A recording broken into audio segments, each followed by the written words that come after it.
మన గద్వాలకు సంబంధించి మొదటి విడత పోలింగ్ వచ్చేసి గద్వాల రూరల్, గట్టు, తారూర్, కేటిదొడ్డి. సో ఈ 4 మండలాలకు సంబంధించిన 106 గ్రామ పంచాయతీలకు మొదటి దశ పోలింగ్ ఉంటుంది.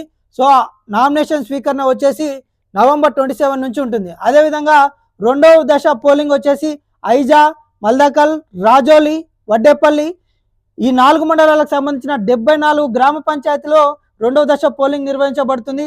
పోలింగ్ నామినేషన్ స్వీకరణ వచ్చేసి 30 నవంబర్ 2025న నామినేషన్ స్వీకరణ ఉంటుంది. అదేవిధంగా మూడవ విడత వచ్చేసి ఇటిక్యాల, ఎర్రవల్లి, అలంపూర్, మానవపాడు, ఉండవెల్లి.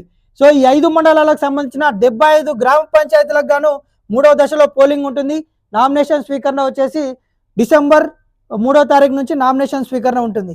సో ఇది మన ఉమ్మడి జిల్లాలకు సంబంధించి ఏ మండలాలకు ఏ గ్రామ పంచాయతీలో ఏ దశలో పోలింగ్ నిర్వహించబడుతుందో క్లియర్గా మీ ముందుకు తీసుకురావడం జరిగింది. మా ఛానల్ని సబ్స్క్రైబ్ చేసి మీరు సపోర్ట్ చేయాల్సిందిగా కోరుతా ఉన్నాం. అదేవిధంగా మండలాలకు సంబంధించిన ఏ ఏ విలేజ్లలో ఎక్కడెక్కడ రిజర్వేషన్ వచ్చిందని చెప్పి, బీసీ రిజర్వేషన్ ఎంత, ఎస్సీ ఎస్టీలకు రిజర్వేషన్ ఎంత వచ్చిందనేది కూడా అన్ని వివరాలు కూడా మీ ముందుకు తీసుకొచ్చే ప్రయత్నం చేస్తాం మన ఆర్క్యూ మీడియాలో.